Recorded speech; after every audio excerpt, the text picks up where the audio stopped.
Am I the a-hole for telling my family to get someone other than the family screw-up, me, to babysit since I'll never be good for anything?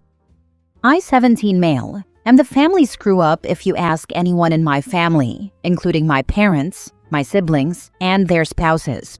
They've always seen me that way, and I am clumsy and struggle with coordination, etc.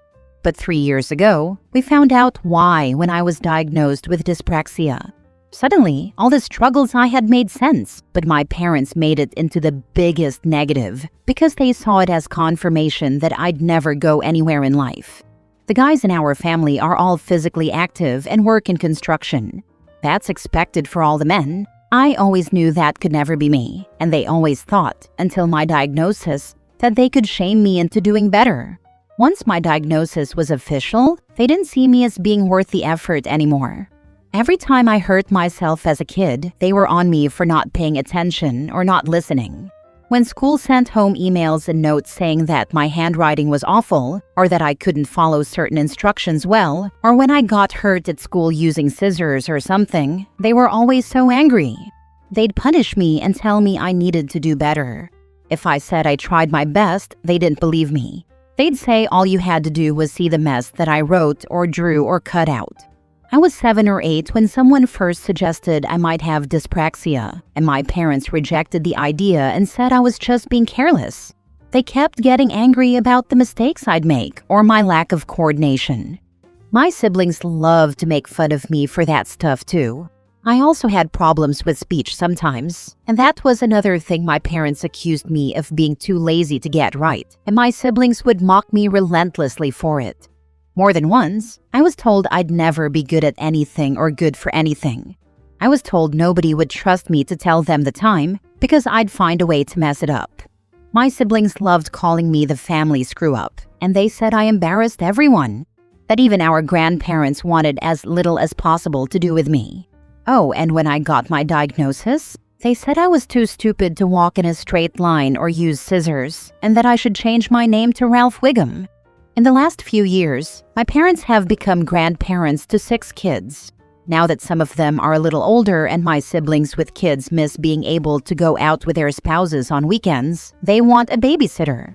Even for family get-togethers, they'd like someone to babysit. Everyone said that since I was the youngest, I could do it.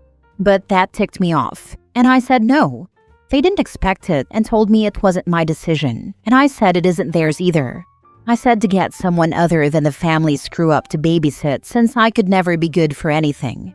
My parents told me I was being given a chance to prove myself and I should take it if I believe I'm capable of being more than a burden. I said they were out of luck because I'm just too Ralph Wiggum for that. My parents didn't get it. My siblings were like, "You can't take a joke." Everyone's mad, but I think they're all a little too afraid to force the babysitting now. Am I the a-hole? Now for the top comments. Not the a-hole. They have never been there for you or supported you in any capacity.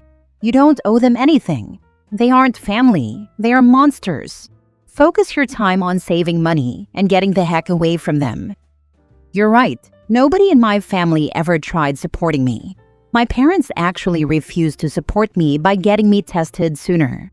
People suggested it, and they were always so against it, until a teacher pushed before I went to high school. Obviously, you can't be trusted to walk and chew gum. Why would they think you can babysit? Especially for free. I mean, ER visits are expensive. How are you supposed to afford them if you're not getting paid? Not the a-hole. Oh, and ask your school about occupation or vocational rehab training. They can probably get you into a career other than construction. I'm trying to get my grades for certain classes good enough to get into video game stuff. I love games and I work pretty well with computers, so I'm hoping and my teachers are hopeful I can do it. I hope you know you're not the a-hole, and by what you've said here, I believe you have a great future in front of you. I'm going to laugh my butt off when you're more successful than all your siblings, and they can't figure out why you won't help them out financially 10 years down the road. Keep doing what you're doing, OP. I have faith in you. Next story. Am I the a-hole for saying I'd end a relationship if my kid didn't like my partner's kid when my brother asked me what I'd do in his shoes? My brother is a single dad with a 9-year-old son. My nephew's mom is not in the picture. For the last 3 years, my brother has been dating Kayla, and for the last 2 years, my brother and Kayla have introduced their sons. Her son is also 9 to each other, and they spend time as a group. The boys do not like each other, and my brother has told me that both of them complain and try to get out of spending time together. The first time they met was at a kids' play center, and within 10 minutes, the boys were playing with different groups of kids. The second time, they went to see a movie, and Kayla's son moved seats to sit next to his friend. The third time, my nephew went to listen to a different story time, but in the same library, obviously. Other times, they brought them to the amusement park 20 minutes from my brother's house, and they chose to go on different rides from each other. And when they went on the same one, they chose to be in different rows or carts. When they've spent time at each other's houses, they do their own thing. When they play games together, they want to partner with their parents and not each other. And when they were forced to, it ended in them fighting and refusing to play. They have attended each other's birthday parties, and there were no interactions beyond forced ones. My brother and Kayla tried to plan sleepovers, and were left with 2 kids who did not want to hang out with each other. If they can avoid it, they won't sit next to or across from each other at meals. My brother and Kayla wanted to move in together and get married, but the boys are still avoiding each other and not getting along. Both say they don't like the other, and I'm not sure if reasons were asked or given, but neither of them was okay with the idea of the 4 living together. My brother said Kayla wants to try living together and making it work, but he's not sure, and he's worried he could lose my nephew to the decision eventually, or that it will hurt their relationship. He asked me what I'd do, and I said I would end a relationship if my kid and their kid could not get along. I said sibling fighting is normal, but these boys aren't siblings yet, and when there are no good moments, or moments where they want to or are okay with being around each other, it seems like a recipe for disaster. Our mom told me not to discourage my brother, and that things like this can be worked on. She told me when my brother left that I should have just supported him. Am I the a-hole? Not the a-hole. He was asking how you would handle it. You're giving your feelings on the matter after he asked for them. I don't know if it would help anything at this point, but have they considered family counseling? With the state of their various relationships, they should go see a professional before making major decisions and changes. Kayla suggested it, but my brother wasn't so sure since they don't even live together, and because they lack the good times for him to really think there's anything to work on. Not the a-hole. Truly, if he listens to you, he might save his relationship with his son, because another partner can be found. But another son? Exactly. I know there are people who treat their kids like they're easy to replace. Deadbeats who start whole new families come to mind. But in reality, I could not damage my relationship with my kids for a romantic relationship. Kids aren't side characters in your love life. They're your responsibility. If you're picking romance over your own child, you've already failed the most important job. Unfortunately, there are people out there who treat them as secondary or less important, and some have the nerve to be upset when they lose their relationship with them. Is there a way that you or your brother could sit down with your nephew and just talk to him? Find out why he may not like the other boy? 9-year-olds can be pretty articulate. There may be things like the other kid is a bully, takes toys, talks badly to him, hits him, etc., and he may not want anything to do with him. But these may be things that the parents don't see or hear. I'd give the son a voice, since he'll have to live with this other kid for another 9 years if their parents move in together. If something like violence is going on, your brother needs to know. I think that would make the decision pretty clear. My brother already has. I don't know if he asked about why or what my nephew said if that was asked, but the conversation did take place. That was part of what was making my brother really consider whether this relationship should continue. Next story. Am I the a-hole for preventing my pregnant sister access to my food? My sister, 31 female, is staying with me temporarily after leaving her husband.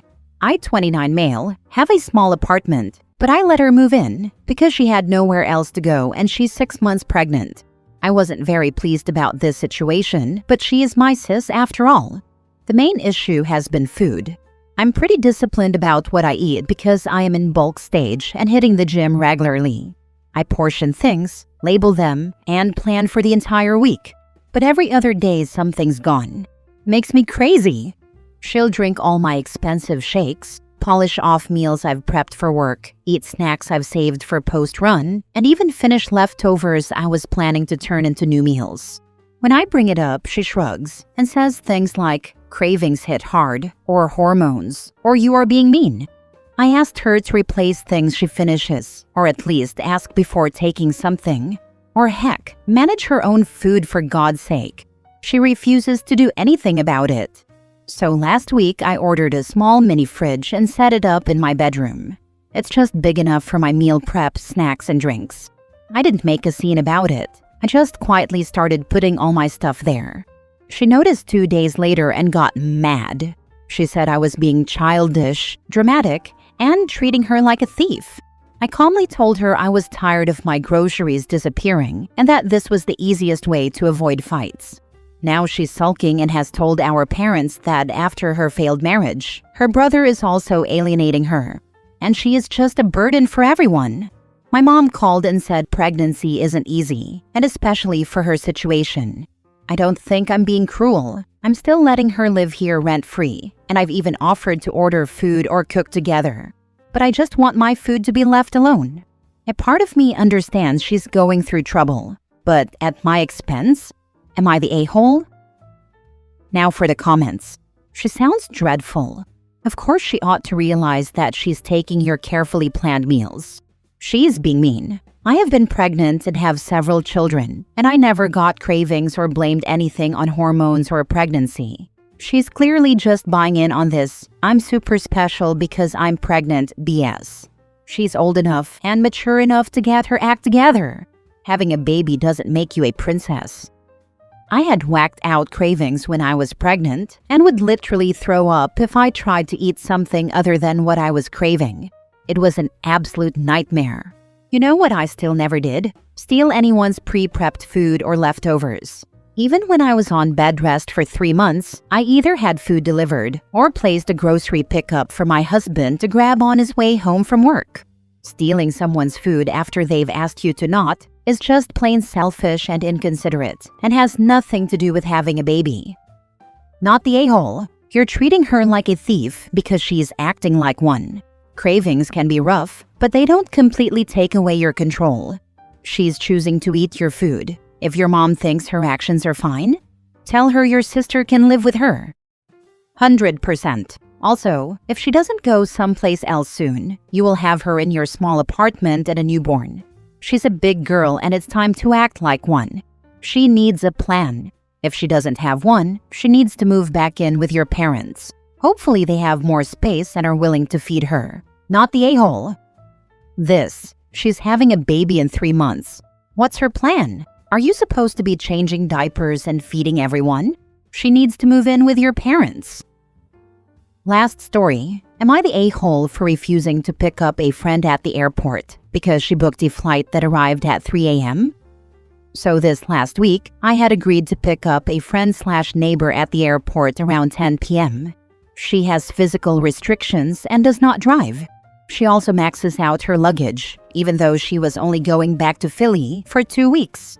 She always has 2 large checked bags, as close to the 50-pound max limit as possible, and 3 carry-on bags.